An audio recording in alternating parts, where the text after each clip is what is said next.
Hello students, very good morning all of you. छात्रों, आज हम सामाजिक अध्ययन शिक्षण विषय के अंतर्गत अध्ययन कर रहे हैं। छात्रों, आज हम देखेंगे पाठ योजना का अर्थ, मीनिंग ऑफ लेसन प्लान और पाठ योजना का महत्व एवं आवश्यक बातें, need and importance of lesson plan. ठीक है, पहले मैं वॉशिंग के अनुसार एक परिभाषा के स्टार्ट करता हूँ। Lesson plan is the title given to a statement of the achievements to be realised and the specific means by which these are to be attend as a result of the activities engaged in during the period. Boss महोदय ने क्या कहा है? आपने कहा है कि ये जो पाठ योजना है उसका विवरण का नाम है, जिसमें यह स्पष्ट किया जाता है कि किसी पाठ में क्या उपलब्धियां प्राप्त करनी है और इन्हें किन साधनों द्वारा कक्षा की क्रियाओं के फलस्वरूप प्राप्त करना है। ठीक है, अब हम देखते हैं कि ये जो नियोजन है, क्या नियोजित शिक्षा की जो प्रक्रिया है, वह प्रक्रिया शिक्षक और शिक्षार्थी के बीच चलती है। इस प्रक्रिया की सफलता इस बात पर निर्भर करती है कि शिक्षक को यह पता हो कि उसे शिक्षार्थियों को क्या सीखने में सहायता करनी है और यह कार्य में कैसे करेगा, और शिक्षार्थियों को ये पता होना चाहिए कि उन्हें क्या सीखना है और उस सीखने के लिए क्या करेंगे, क्या सिखाना और क्या सीखना है। इसका विवरण तो पाठ्यचर्या कहलाता है, और कैसे सीखना अथवा सीखना है इसे शिक्षण विधि कहते हैं। ओके स्टूडेंट्स, अब हम देखेंगे ये पाठ्य योजना का महत्व एवं आवश्यकता। Need and importance of lesson plan. इसमें निम्न बिंदु दिए गए हैं, क्योंकि किसी भी पाठ्य योजना का तैयार करते समय उसकी महत्व और उसकी आवश्यकताएं क्या हैं, किस प्रकार से किसी पाठ्य योजना को हम कैसे तैयार करेंगे, इसके जो 7 सोपान हैं, उन 7 सोपानों को मैं स्पष्ट करूँगा। 7 सोपानों के बाद ही किसी पाठ्य योजना को हम तैयार कर सकते हैं। सबसे पहला बिंदु है हमारा पाठ्य वस्तु एवं शिक्षण लक्ष्यों की स्पष्टता, clarity of course content and learning goals. क्या है? किसी भी पाठ्य योजना का पहला पद है पाठ्य वस्तु विश्लेषण। क्या है? पाठ्य वस्तु विश्लेषण और शिक्षण लक्ष्य निश्चित करना। किसी पाठ्य योजना को हम पढ़ाते समय सबसे पहले हम उसके जो शिक्षण बिंदु है, उसका शिक्षण का लक्ष्य क्या है, लक्ष्यों को निश्चित करना रहता है। इसके 2 लाभ होते हैं। किसको?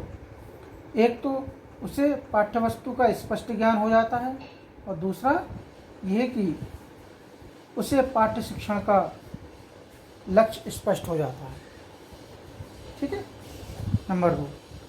दूसरी क्या है? ये स्किल है उपयुक्त शिक्षण विधियाँ, प्रविधियाँ, युक्तियाँ और साधनों का चयन। Selection of appropriate teaching methods, tips and tools. इसमें क्या क्या मेथड, क्या टिप्स होंगे, क्या टूल्स लगाने होंगे।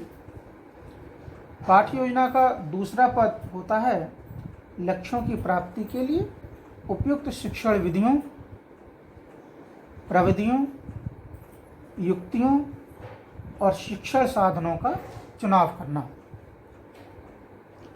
इस प्रकार पाठ्य योजना से शिक्षक को या टीचर को यह ज्ञात हो जाता है कि उसे पाठ्य वस्तु के किस तत्व को कैसे स्पष्ट करना है। और किन विधियों, युक्तियों और साधनों की सहायता से स्पष्ट करना है। ये सब टीचर को स्पष्ट हो जाता है। ठीक है।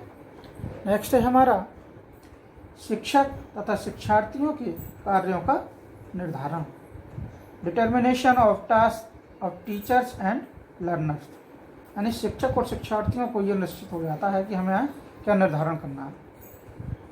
पाठ्य योजना बनाते समय टीचर यह भी विचार करता है कि उसे क्या क्या क्रियाएं करनी होंगी और छात्रों को क्या क्या कार्य करने होंगे।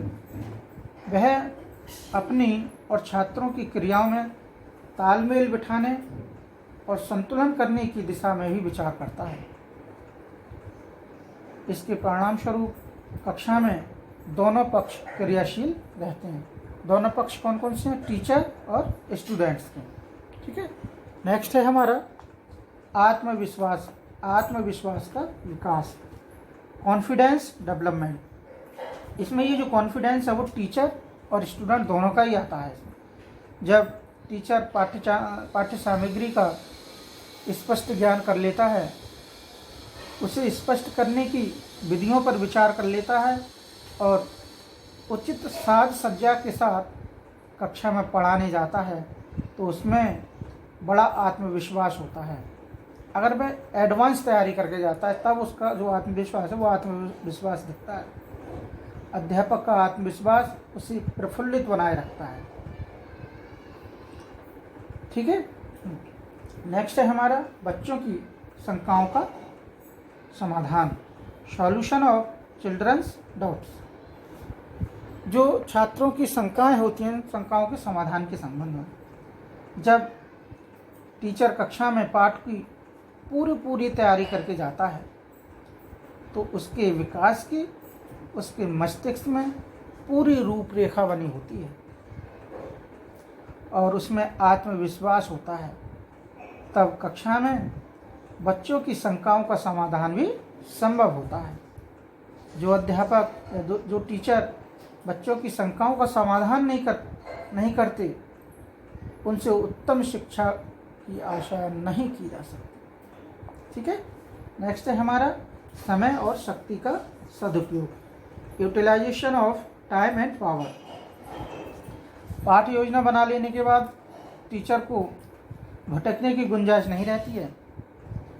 वह कक्षा में एक तार्किक क्रम से आगे बढ़ता है और छात्रों की शंकाओं का प्रायः उन्हीं की सहायता से समाधान करता है, क्योंकि स्टूडेंट्स की सहायता से समाधान करता है।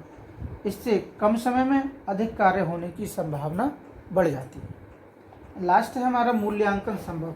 जब सभी कुछ ये 6 पद कंप्लीट हो जाते हैं, फिर उनका जो मूल्यांकन करना, इसे बोलते हैं रेटिंग पॉसिबल। रेटिंग किस प्रकार से करनी है? पाठ्य योजना में पाठ शिक्षण के प्रारंभ का मूल्यांकन करने का भी विधान होता है। इसकी सहायता से अध्यापक एक और ये जानते हैं कि उनके शिक्षण का क्या प्रभाव हुआ और दूसरी ओर वह अपनी शिक्षण विधियों का मूल्यांकन करने में समर्थ होती है। इस मूल्यांकन से उन्हें और छात्रों, अपना टीचर और स्टूडेंट्स दोनों को लाभ होता है। अध्यापक अपनी शिक्षण विधियों में सुधार करते हैं तो विद्यार्थी सीखने में रुचि लेते हैं।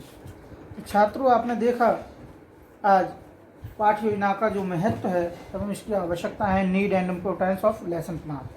ये 7 पद, इन 7 पदों के आधार पर ही हम पाठ्य योजनाओं का निर्माण कर सकते हैं।